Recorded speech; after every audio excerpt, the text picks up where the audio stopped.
বাংলাদেশে এখন তো মানে জনগণ না খেতে পেয়ে মরবে যা অবস্থা। হ্যাঁ, একটা ভয়াবহ সিচুয়েশন তৈরি হয়েছে জাস্ট ওভার দ্য 5 মান্থস এই গভর্নমেন্ট টেক ওভার করার পর থেকে। মানুষ ধারণা করেছিল যে একজন ইকোনমিস্ট, নোবেল লরেট, তার পৃথিবী ব্যাপী তার একটা বিশাল ইয়ে আছে, সে পৃথিবীর থেকে সাহায্য সহযোগিতা নিয়ে এসে বাংলাদেশকে একেবারে অর্থনৈতিক দিক দিয়ে একেবারে ইয়াতে পৌঁছে দিবে, একটা পিনাক্কেলে পৌঁছে দিবে, এরকম একটা আশা মানুষের ছিল।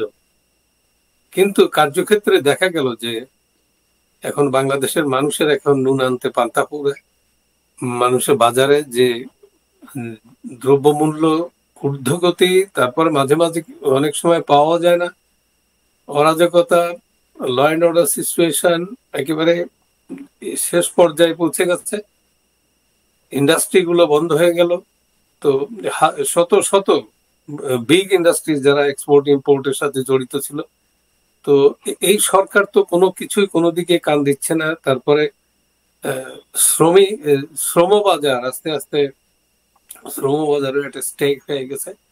তেমন মানুষের মাঝে শুধু শুধু হাহাকার, শুধু হাহাকার যে এটা কি হলো। এটা এখন একেবারে ভয়াবহ একটা অনিশ্চিত অবস্থার দিন যাপন করছে মানুষ।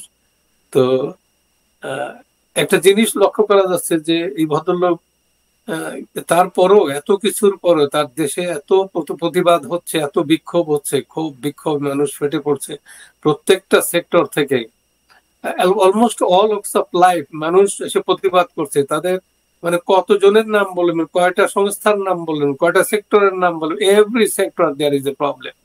তো এতগুলো কিছু মাথায় নিয়েও ভদ্রলোক এবং ভদ্রলোককে নির্বিকার মনে হয়।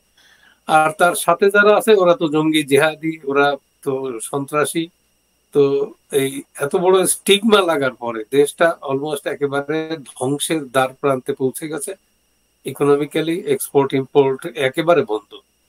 তো এর ভিতরে মানুষ তো একটা কিছু মানুষ তো তার একটা কিছু দেখে সেন্স করে। তো এদের তো কোনো সেন্সও দেখা যায় না যে এরা যে মানুষের দুঃখ দুর্দশায় যে মানুষ খানিকটা উদ্বেগ বা উদ্বিগ্ন হয়, এটার কোনো লেশ মাত্র তাদের ভিতরে দেখা যাচ্ছে না। তারা শুধু কিভাবে তাদের যেই দখলকৃত ক্ষমতা আঁকড়ে ধরবে, পারপেচুয়েট করবে, এইটাকে পাকাপোক্ত করবে, এই নিয়ে ওদের প্রয়োজন। ওদের যুদ্ধ করো, সিভিল ওয়ার করো, জঙ্গি জেহাদি করো, এক্সপোর্ট করো, ইম্পোর্ট করো, জেহাদি, এই বিভিন্ন জিনিস নিয়ে তারপরে দেশের নাম পাল্টে দাও, পুরো জাতিটাকে ধ্বংস করে দাও। এটা একটা একটা ইয়াদের মতো, বর্গীদের মতো। বর্গীরা যেমন লুটতরাজ ছাড়া আর কিছুই বুঝতো না, অনুরূপ একটা সিচুয়েশনের ভিতরে বাংলাদেশের সাধারণ মানুষ দিনাতিপাত করছে। এটার একটা পরিণতি হওয়া দরকার, খুব শীঘ্রই এটা পরিণতি হওয়া দরকার। তাহলে এটা সাধারণ মানুষের কথা আমি বলছি, তারা আর সহ্য করতে পারছে না। এত যন্ত্রণা, এত দুঃখ কষ্ট তাদের একেবারে সহ্যের সীমার বাইরে চলে গেছে। ঠিক। তো কিন্তু নোবেলজয়ী অর্থনীতিবিদ কি এটা জানেন না? নোবেলজয়ী অর্থনীতিবিদ যে যুদ্ধ জিগির তুলছেন যে অর্থ না থাকলে যুদ্ধ করবে কোথা থেকে। একটু যদি দেখি যে না, সেই দেখবি যে আপনি একটা জিনিস লক্ষ্য করবেন, আমেরিকা যদি স্যাংশন দেয় তাহলে পৃথিবীতে কেউ আর আপনাকে সাহায্য করতে আসবে না। একদম যেমন আমেরিকার সাথে আমাদের সারা পৃথিবীতে যেমন আপনার ওয়ার্ল্ড ব্যাংক, IMF, ADB, এরা বাংলাদেশকে লোন দিয়ে থাকে, রেগুলারলি দেয়। এদের দীর্ঘমেয়াদী, স্বল্প মেয়াদী, মিডিয়াম একটা প্রজেক্ট আছে, এরা সবসময় দিয়ে থাকে। এছাড়াও তো US, UK, Netherland, Germany, France, Japan, Korea, even চীনেরও বেশ প্রজেক্ট আছে। চীনের একটা ব্যাংক আছে, কোঅপারেশন ব্যাংক, ওরাও সাহায্য দেয়।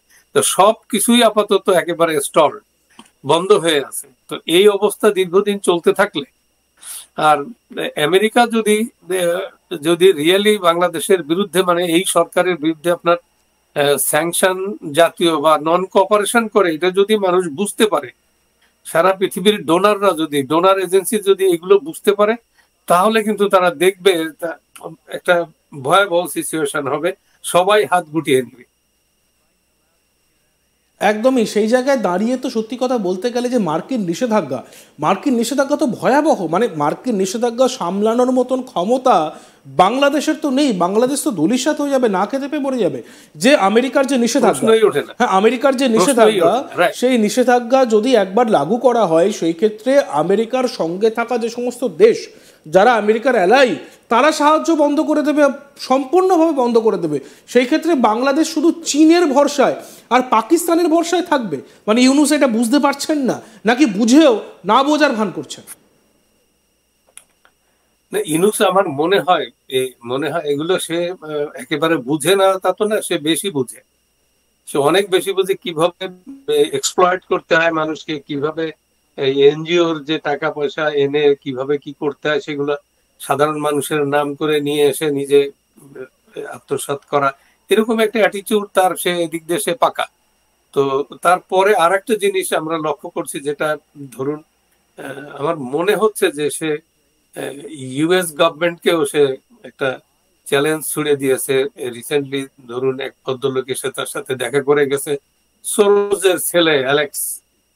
এরা তো ডিপ স্টেটের সাথে জড়িত, এরা তো সারা পৃথিবীতে কি করে এটা তো সাংবাদিক সহ ওয়েল অফ পিপল যারা ইনফর্ম সোর্সেস এরা সবাই জানে যে এরা এদের কি। তো তারা দেখলাম ঢাকাতে গতকাল সে বেশ খোশ আমদেদ আলাপ রত। তো একে কোথা থেকে ধরুন আপনি যদি একটা হার্টের রোগী অ্যাটাক করছে, তার যদি আপনি সে যদি নিজেই যদি বারবার পরপর 3টে অ্যাটাকের জন্য ইনভাইট করে, তাহলে তাকে কে বাঁচাবে বলুন? একদম। তো তো ট্রাম্প এমনি যেভাবে তার আমেরিকা গ্রেট প্রকল্প নিয়ে যেভাবে এগিয়ে আসছে, পৃথিবীর বহু দেশ বিপদে পড়ে গেছে, এবং তারা আবার নতুন করে কিভাবে সহযোগিতা করা যায়, কিভাবে ট্রাম্পের সাথে সহযোগিতা করে কিভাবে টিকে থাকা যায়, তারা এই জন্য তারা খুব চেষ্টা করছে। শরীফ বাবু, ইউনূসের ক্ষেত্রে আপনি বলবেন, আমি তার আগে একটা জিনিস আপনার সুবিধার্থে অ্যাড করে দিই। ইউনূসের সঙ্গে কিন্তু ট্রাম্পের সম্পর্ক খুব ভালো না। উনি ট্রাম্পের বিরোধিতায় তিনি কিন্তু প্রচার করেছেন, সবাই হ্যাঁ মানে সর্বজন বিদিত বিষয়টি। 2016 ঘটনা এটা, 2016 ঘটনা এটা, ধরেন কোন আমেরিকানও এইভাবে ট্রাম্পের বিরুদ্ধে কথা বলেন উনি যেভাবে দি ওয়ে হি টকস। তো এটা তো আর ট্রাম্প তো আপনার যে ছেড়ে দেওয়ার আর ভুলে যাওয়ার লোক না, কাজে ওনার কপালে একাদশী আছে, এটা তো বোঝাই যায়। নিষেধাজ্ঞার মুখে পড়তে চলেছে বাংলাদেশ যদি ইউনূস টিকে থাকে, তাই তো? নিষেধাজ্ঞা যদি দেয় তাহলে বাংলাদেশ কিন্তু এটা ইয়া করতে পারবে না, আপনার সার্ভাইভ করা খুব কঠিন হয়ে যাবে ইকোনমিক্যালি।